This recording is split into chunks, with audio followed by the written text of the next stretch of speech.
डाल लो। देखो अभी तक जो पढ़ा है उसमें कुछ पूछना तो बताओ पहले तो।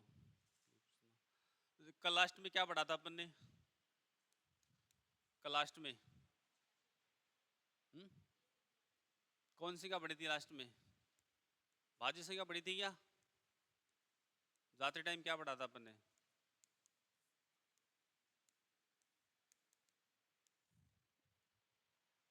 ये पढ़ी थी ना, भाज्य संख्या, कंपोजिट नंबर बोलते हैं जिसको।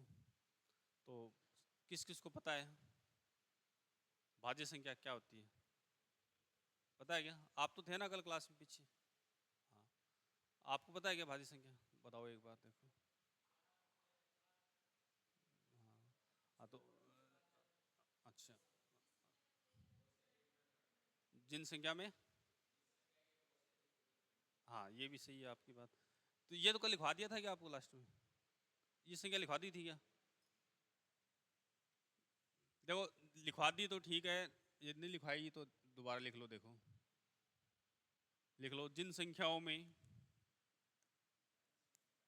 चलो एक एक दो नया है ना, ये लिख लेंगे, ठीक है। जिन संख्याओं में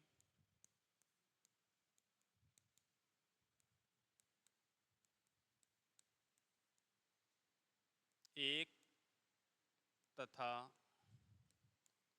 स्वयं के अलावा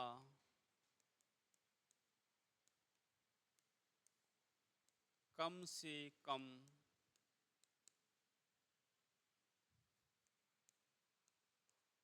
किसी एक अन्य संख्या का भाग जाता हो। मतलब ऐसी संख्याएं जिनमें खुद का भाग जाता है और एक का ज्यादा, उसके अलावा किसी एक और संख्या का भाग जाना क्या है, जरूरी है, वो क्या कहलाती है? भाज्य संख्या कहलाती है। या इसको आप यही बोल सकते हो, जिन संख्याओं के क्या हो, गुणनखंड क्या हो, गुणनखंड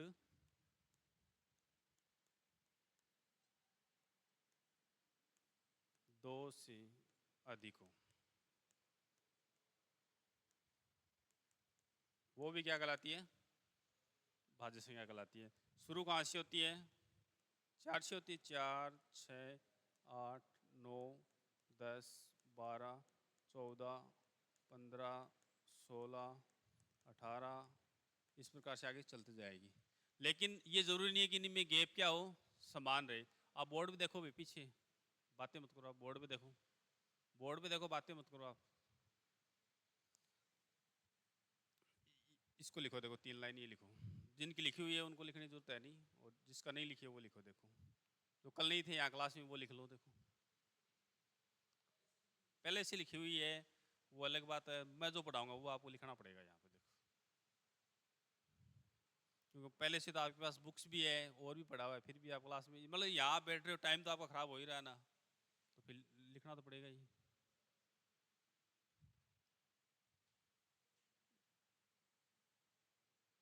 तो जिन संख्याओं में एक एक और खुद के अलावा किसी और संख्या का भाग जाता हूँ और उसके दो से ज़्यादा गुणनखंड हो, वो क्या कहलाती है?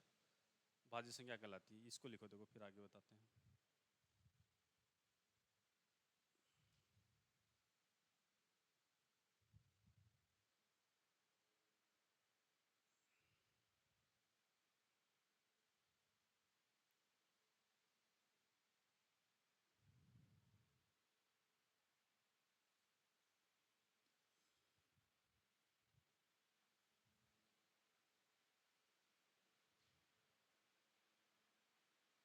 लिख लिया?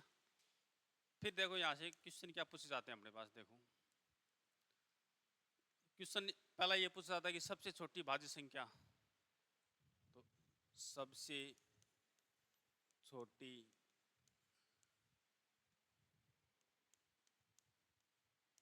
भाज्य संख्या, तो सबसे छोटी भाज्य संख्या कौन सी है? क्या है? 4 है। और अपने दिमाग में मोस्टली 2 आती है, तो ये ध्यान रखना कि 2 नहीं है, 2 सम जरूर है लेकिन क्या नहीं है, भाज्य नहीं है। तो सबसे छोटी क्या है? 4 है। 1 से 100 तक की प्राकृत संख्याओं में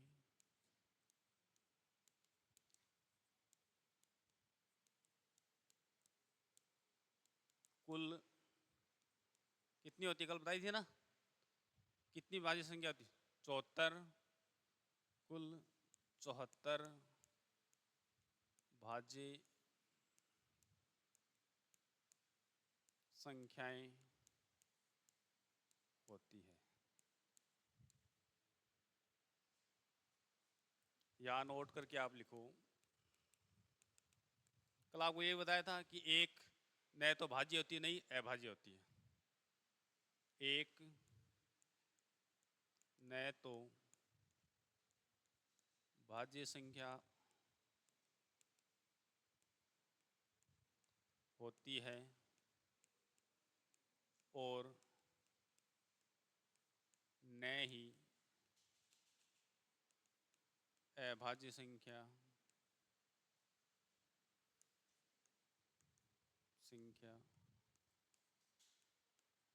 होती है। तो एक को किसी में भी नहीं काउंट करते हैं, भाज्य में भी नहीं करते हैं और अभाज्य में भी नहीं करते हैं। इसको भी लिखो, देखो।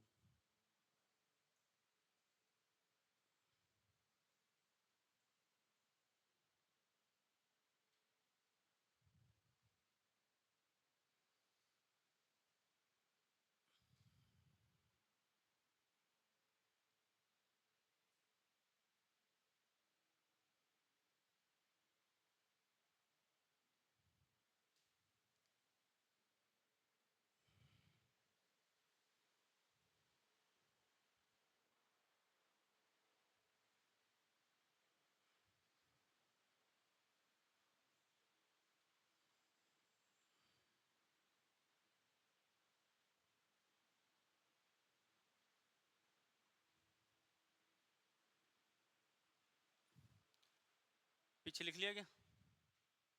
धीरज, आप लिख लिया क्या?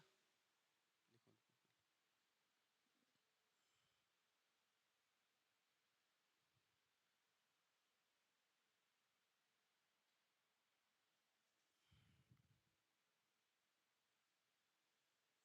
पीछे वो लिखा है।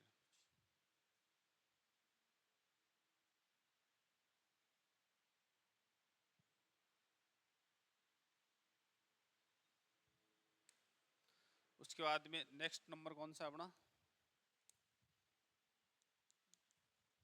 इसके बाद आएगी अभाज्य संख्या।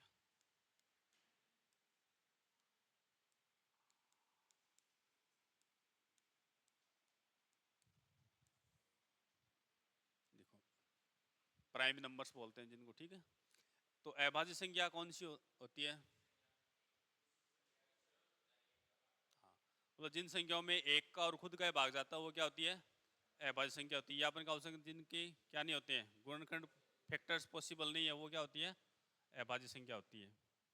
लिखो।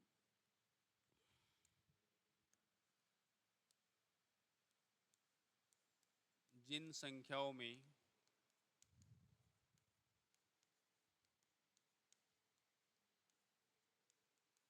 एक तथा, बातें बातें मत करो भाई, देखो। एक तथा स्वयं का ही भाग जाता हो, वे अभाज्य संख्या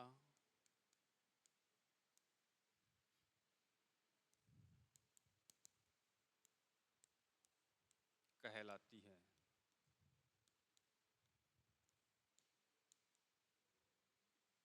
जैसे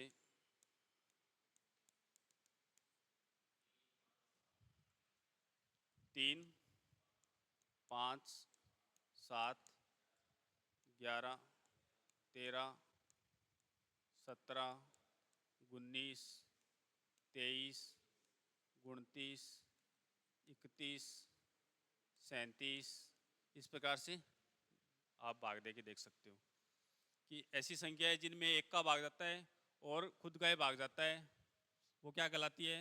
अभाज्य संख्या कहलाती है। और इनके कोई भी गुणनखंड नहीं बनते हैं, ठीक है ना। मतलब एक के साथ बनता है या खुद के साथ ही बनता है, उसके अलावा कोई गुणनखंड नहीं बनता इनका। ठीक है, लिखो इनको, देखो आप लिख लिया क्या? उसके बाद एक नंबर पॉइंट लगाओ, देखो इसमें क्या लिखना है अपने को। सबसे छोटी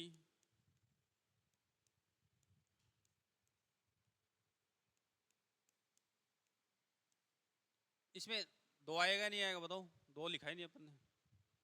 दो दो कैसे नहीं आएगा? दो होगा या नहीं होगा बताओ? होगा ना, तो फिर आपने बोला कैसे नहीं? शुरू शुरुआत कहाँ से होगी? दो से होगी। अभी बताया था ना कि सबसे छोटी अभाज्य संख्या, सॉरी सबसे छोटी भाज्य संख्या क्या बताई थी? 4 बताई थी। और एक का क्या लिखाया था? वो न तो भाज्य और नई अभाज्य है, तो इसका मतलब एक को काट देंगे, फिर 2 और 3 क्या होगी? अभाज्य संख्या होगी। सबसे छोटी अभाज्य संख्या बराबर 2। और क्या है? 2 एकमात्र सम अभाज्य संख्या है।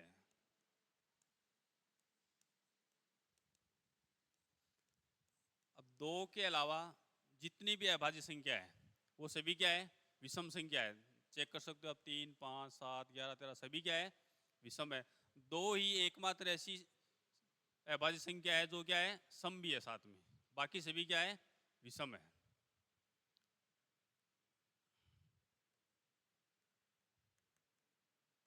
एक से 100 तक की, यहाँ से सीधा क्वेश्चन पूछा जाता, बहुत बार पूछा गया है, ठीक है ना। 1 से 100 तक की प्राकृत संख्याओं में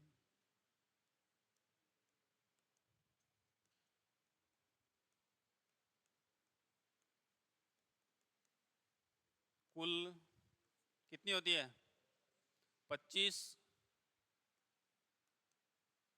अभाज्य संख्या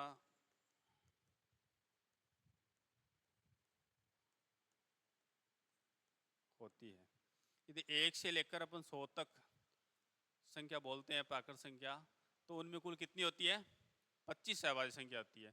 25 अभाज्य हो गई, 74 क्या हो गई? भाज्य कितनी हो गई टोटल?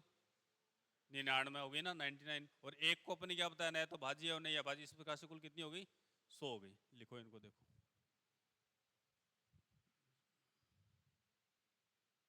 तो ये याद करने वाली चीजें, यहाँ से सीधा क्वेश्चन पूछा जाता है कि 1 से लेकर 100 तक की प्राकृत संख्या में कुल कितनी अभाज्य संख्या है।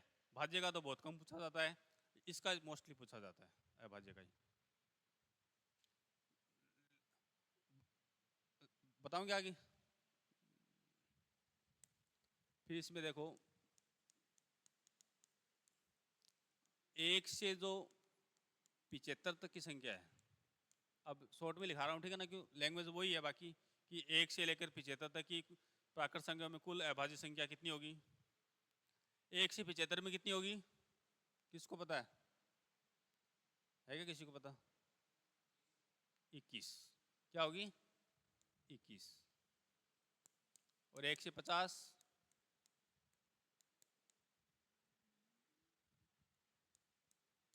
1 से 50 तक कितनी होगी? और 1 से 25 तक। पहले तो 1 से सिर्फ 100 तक ही पूछा जाता था, आजकल ये भी पूछे जाने लग गए। तो 1 से 50 तक कितनी होगी? 17 नहीं होगी,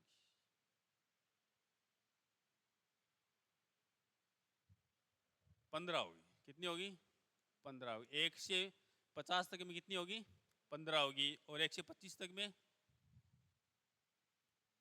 ये तो अभी आपको लिखाया है, आप काउंट करके बता सकते हो, 9। ये 4 चीजें आपको याद करनी है। क्या याद करना है? कि 1 से 100 तक में 25, 1 से 75 में 21, 1 से 50 में 15 और 1 से 25 में 9। ये रटने वाली चीजें हैं, इसमें कुछ है नहीं वैसे, या फिर आप वहाँ निकालने बैठोगे तो टाइम खराब होगा, और कुछ नहीं है। देखो इतना,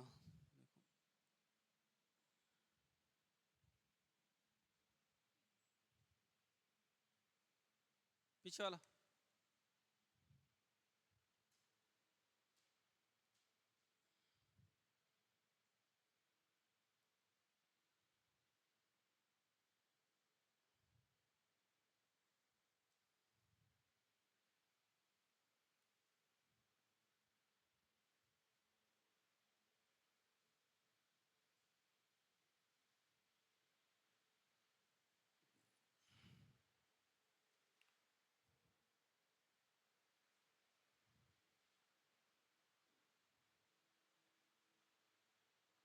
हो गया ये।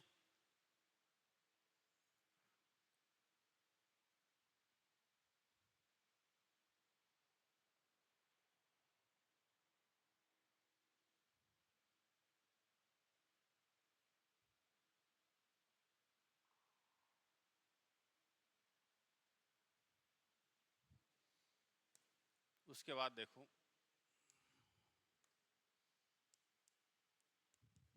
सह अभाज्य संख्या। क्या?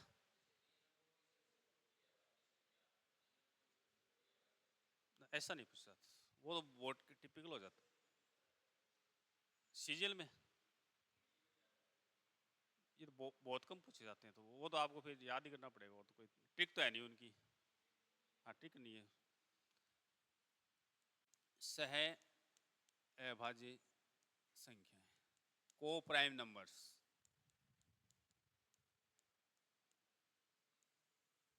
तो सह अभाज्य संख्या कौन सी होती है? अभाज्य आपको पता है, सह अभाज्य, भाज्य पता लग गई, अभाज्य पता लग गई, अब है अपने पास सह अभाज्य। तो सह अभाज्य संख्या कौन सी होती है? अब इसमें क्या होता है कि एक साथ में दो या दो से ज़्यादा नंबर दिए हुए होते हैं, उसके बीच में कोमा लगी हुई होती है, ठीक है, दो हो सकते हैं, दो से ज़्यादा हो सकते हैं। उसमें सम और सॉरी भाज्य और अभाज्य दोनों भी हो सकती है, और अकेली अभाज्य भी हो सकती है, या अकेली भाज्य भी हो सकती है। लेकिन फ़र्क क्या है, उनका जो एचसीएफ होता है अपना महत्तम समावर्त, वो हमेशा एक होता है, एक के अलावा कुछ नहीं होना चाहिए। कहना मतलब उनमें जब हम फैक्टर्स करते हैं, गुणनखंड करते हैं, तो उनमें एक के अलावा कोई भी चीज़ कॉमन नहीं आनी चाहिए उसी गुणनखंड में। वो क्या कहलाती है? सहअभाज्य संख्या कहलाती है। लिखो, जिन संख्याओं,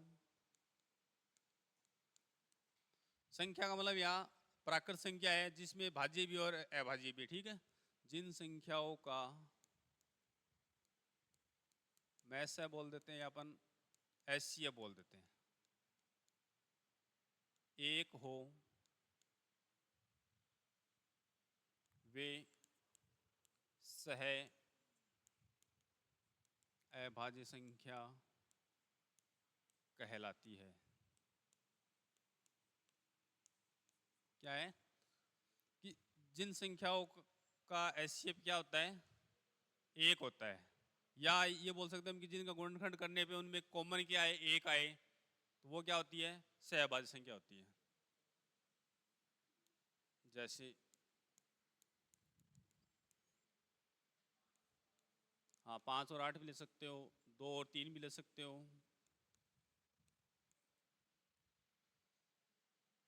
अब देखो एक बार बोर्ड पे देखो, बाद में लिख लेना, ठीक है ना। पहली जो संख्या अपन ने लिखी है उसमें क्या है? 2 और 3 है।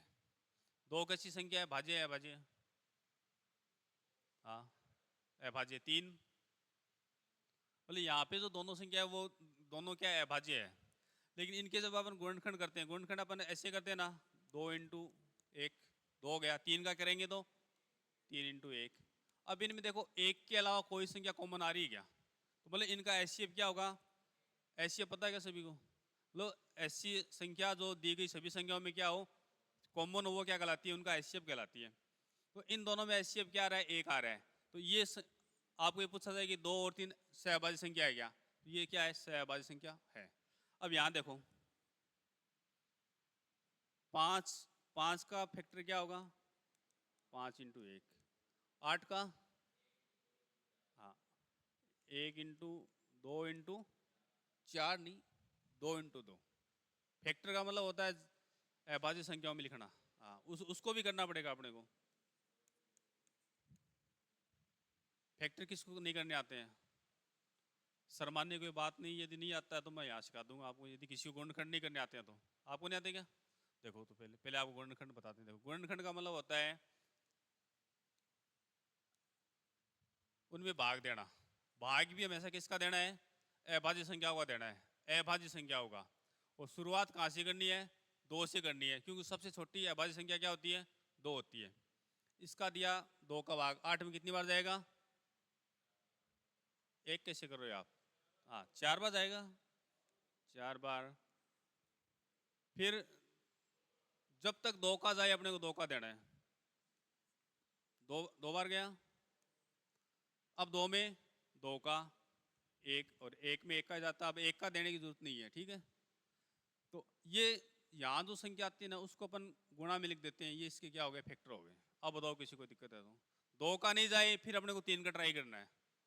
3 का नहीं जाए तो 4 का ट्राई नहीं करना है अपने को, क्योंकि जिसमें 4 का जाएगा उसमें 2 का पहले जाएगा। 3 के बाद 5 का देना है।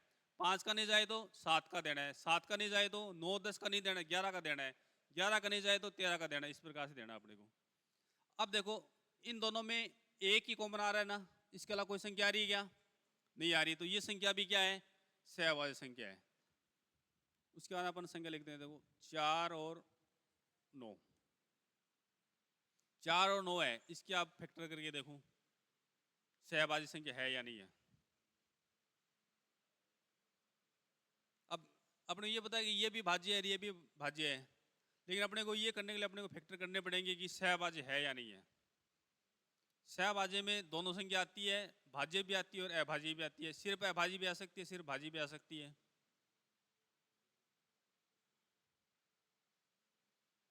है क्या बताओ? सहअभाज्य है ना? क्यों? इनके यदि इसके अपन गुणनखंड करते हैं तो 2 इंटू 2 होता है, इसके करते हैं तो 3 इंटू 3 होता है। तो कोई संख्या आ रही है कॉमन? नहीं आ रही। इसका मतलब एक ही है, एक कॉमन है। इसका मतलब क्या है? वो सहअभाज्य संख्या है। देखो इसको आप देखो,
लिख लिया कि इन्होंने?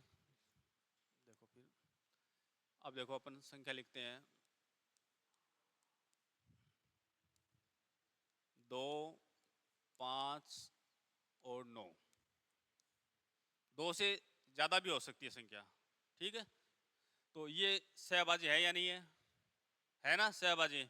क्योंकि अपन यदि 2 के गुणनखंड करते हैं तो 2 इंटू 1 होता है, 5 के करते हैं तो 5 इंटू 1 होता है, और 9 का करते हैं तो 3 इंटू 3 होता है। अब देखो इनमें और गुणा में क्या लिख सकते हैं? 1 लिख सकते हैं, एक सब के लिख सकते हैं अपन।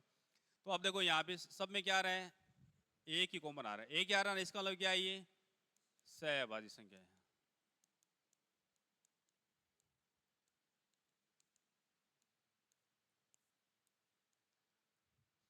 अपने को फैक्टर करके वहां देखने पड़ेंगे जहाँ भाज्य संख्या आती है। अभाज्य वाले में तो कुछ नहीं करना अपने को।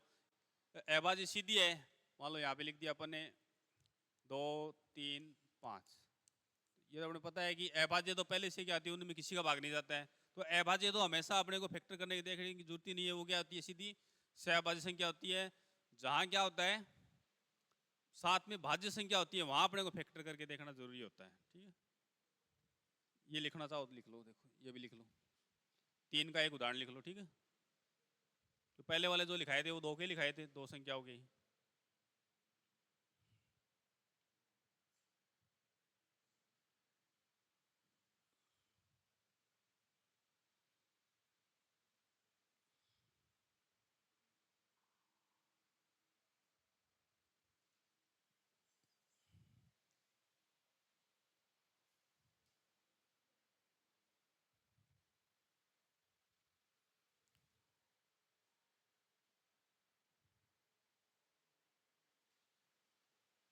देखो आगे देखो, आगे अपने पास है परिमेय संख्या।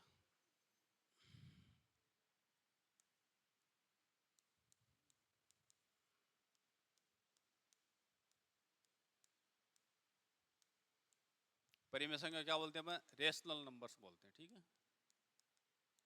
परिमेय संख्या,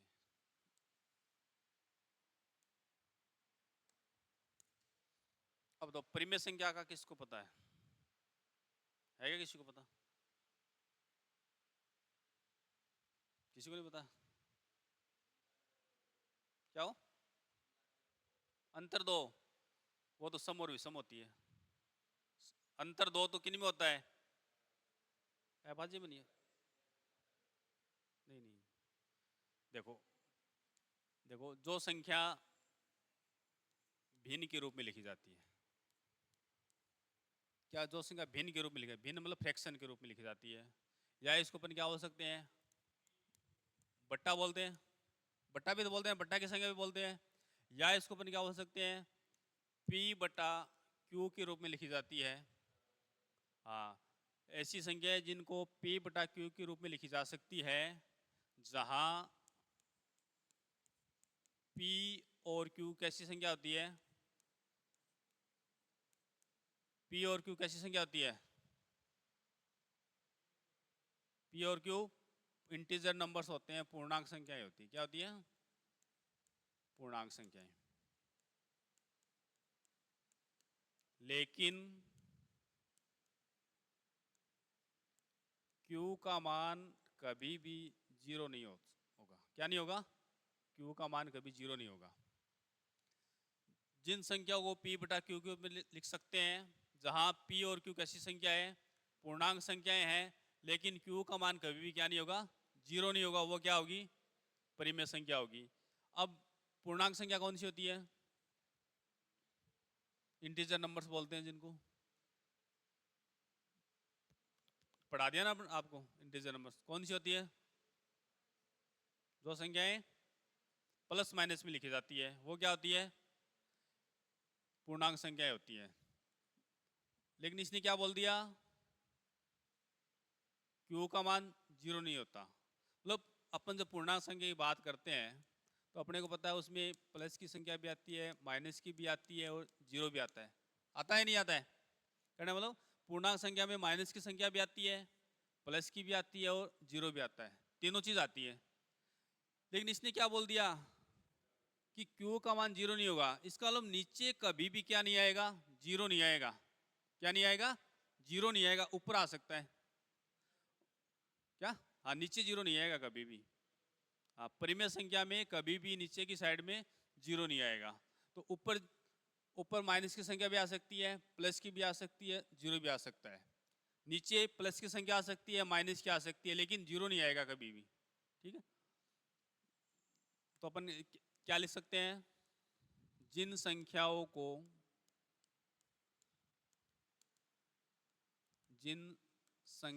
को भिन्न या बटा या पी बटा क्यू के रूप में लिख सकते हैं,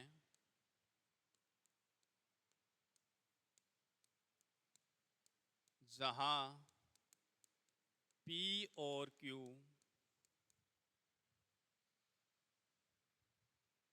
एक पूर्णांक संख्या होती है,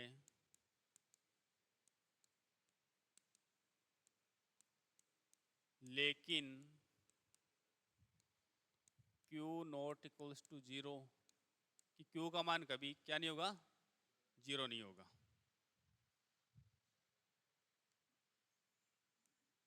जैसे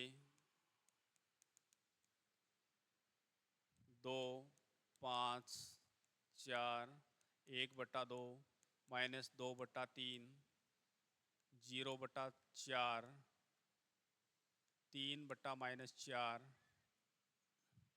उसके अलावा √4, √16, क्यूब रूट 8, क्यूब रूट 27, 1.25,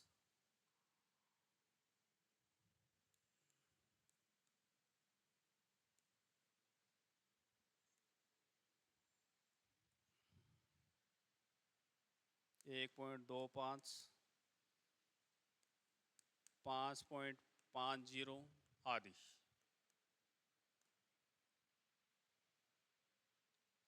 जिन संख्याओं को भिन्न के रूप में लिख सकते हैं या बटा के रूप में लिख सकते हैं या p बटा q के रूप में लिख सकते हैं, जहां p और q क्या होती है, पूर्णांक संख्या होती है, लेकिन q का मान कभी भी 0 नहीं होगा। अब ये जितनी भी संख्या होती है अपनी, वो सभी संख्या क्या होती है, परिमेय। कौन कौन सी, पूर्ण, प्राकृत और पूर्णांक, तीनों संख्याएं क्या होती है अपनी, परिमेय संख्याएं होती हैं। अब देखो यहाँ जो संख्या है अपने पास, पहले क्या लिखा है एक बार बोर्ड पे देखो, बाद में लिखने देखो। 2 है अपने पास, 2 है क्या परिमेय संख्या, 2 लिखा है मैंने बोर्ड पे, 5 लिखा है, तो 4 लिखा है, ये परिमेय संख्या है क्या, कैसे हुई ये, हाँ। जिनके बट्टा में कुछ नहीं था उनका अपन क्या मान सकते हैं, एक मानते हैं ना, इसलिए अकेली कोई संख्या लिखी हुई है वो भी क्या होती है अपने पास, परिमेय संख्या होती है। और ये तो है ही पहले से बट्टा में है। यहाँ देखो ऊपर माइनस लगा हुआ है, ऊपर माइनस है, पूर्णांक संख्या में क्या होती है, माइनस होता है, इसलिए यहाँ लिख दिया 0/4। अभी आपको क्या लिखा है, क्यू का मान 0 नहीं होगा, इसका मतलब नीचे 0 नहीं आएगा, ऊपर 0 आ सकता है। ऊपर 0 आता है उसके नीचे कोई भी संख्या लगा दो, 1 2 3 4 5, वो क्या बन गई अपने पास, परिमेय संख्या बन गई। नीचे माइनस आ सकता है, 3/-4, ये क्या है, √4। √4 का मान क्या होता है, 2, 2 को बटा में लिख सकते हैं 2/1, √16, 4, 4/1 हो गया, क्यूब रूट 8 क्या होगा, 2। इस 3 का मतलब समझते हो ना, घनमूल निकालना है उसका, तो इसका मान 2 हो जाएगा, 2/1, इसका 3, 3/1। यहाँ क्या लिखा है मैंने, 1.25, इसको बटा में लिख सकते हैं ना अपन, पॉइंट हटा के, इनको भी लिख सकते हैं। अब लिखो इसको, देखो पहले आपको समझ में आना जरूरी है, लिखना बाद में है।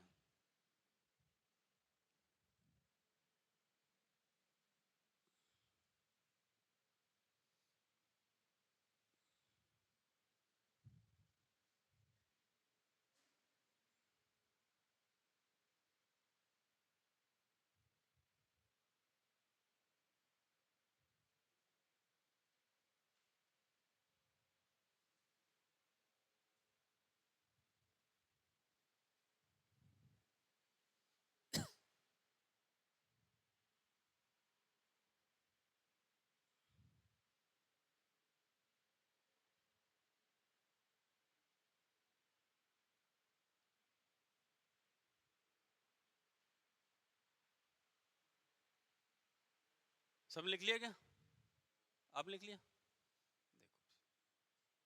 देखो अब देखो ये बात समझ में आ गई, ये आ गई, ये आ गई, ठीक है। अब ये चीज आपको मैं लिखवा देता हूँ, ठीक है, लिखो।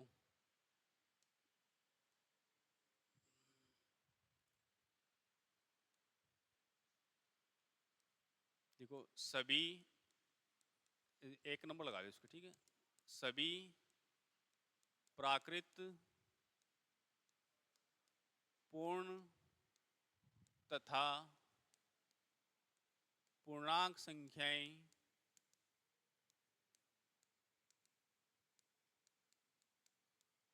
परिमेय संख्या होती है। क्या होती है, सभी प्राकृत पूर्ण पूर्णांक क्या होती है, परिमेय संख्या होती है। अब देखो मैंने यहाँ पे, एक बार बोर्ड पे देख लो, बाद में लिखना, ठीक है। मैंने यहाँ लिखा था √4 लिखा था, √25 लिखा था, √16 लिखा था, उनका अपने मान निकाला, तब वो क्या बन गई अपने पास, परिमेय संख्या बन गई। क्यूब रूट था, उनका भी क्यूब रूट निकालने के बाद में वो क्या बन गई अपने पास, परिमेय संख्या बन गई। तो अपन ये लिख सकते हैं ना कि जिन संख्याओं का पूर्ण वर्गमूल या घनमूल निकलता हो वो क्या कहलाती है, परिमेय संख्या कहलाती है। अब लिखो, देखो जिन संख्याओं का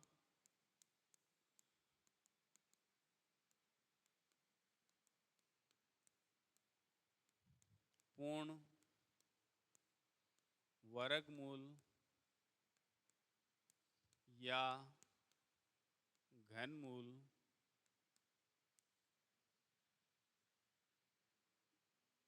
ज्ञात किया जा सके।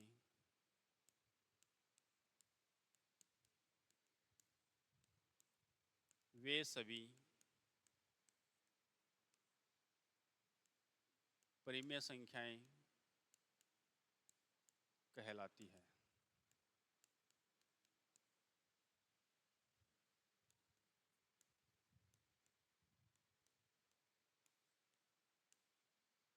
जैसे √4 है, √4 का मान कितना होता है? 2 होता है, इसलिए ये क्या है कि परिमेय संख्या है। √9 3 होता है, √16 4 होता है, √100 10, √169 13, √576, √576 कहाँ तक याद है?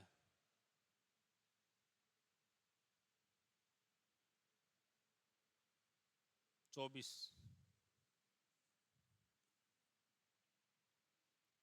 तो जिन संख्या का पूरा पूरा क्या निकलता है, घनमूल या वर्गमूल निकलता है, वो क्या कहलाती है? परिमेय संख्या कहलाती है। अब अपन यहाँ पे देखो उसके लिख लेते हैं।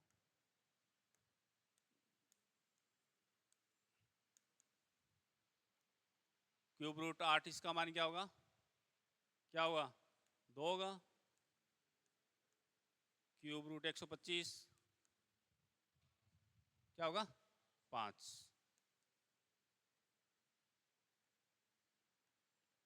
729 9 होगा। इस प्रकार से जिन संख्याओं का पूरा पूरा वर्गमूल या घनमूल निकलता है वो क्या कहलाती है? परिमेय संख्या कहलाती है। लिखो इनको, अब देखो।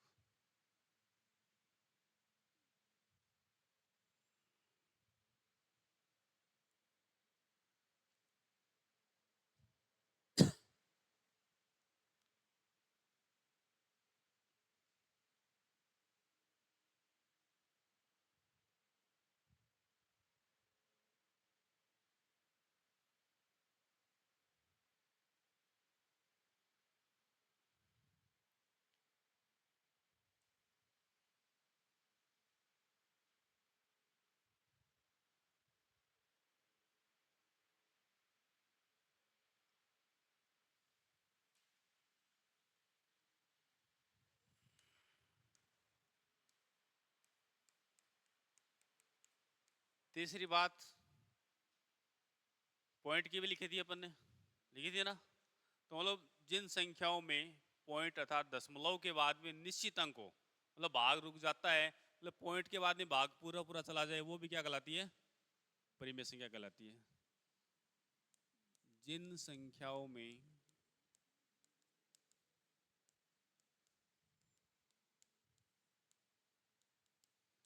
दशमलव के बाद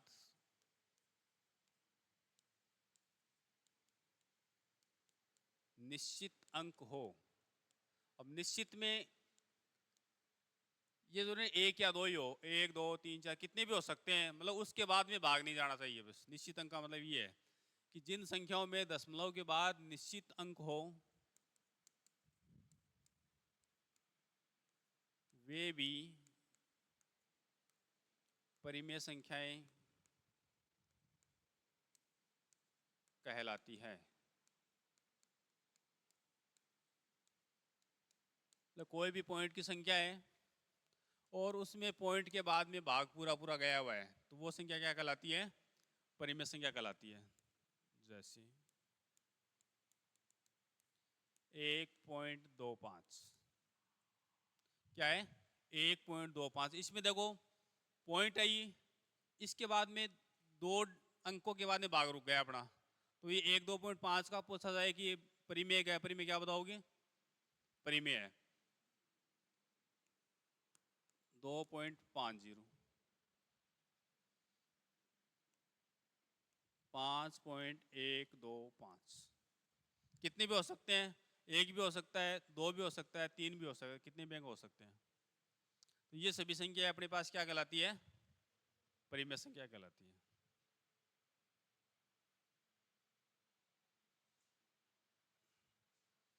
अब तो यहाँ तक कोई समस्या हो तो, कोई डाउट हो तो बताओ पहले। आपको आ रहा है क्या समझ में, आ गया क्या?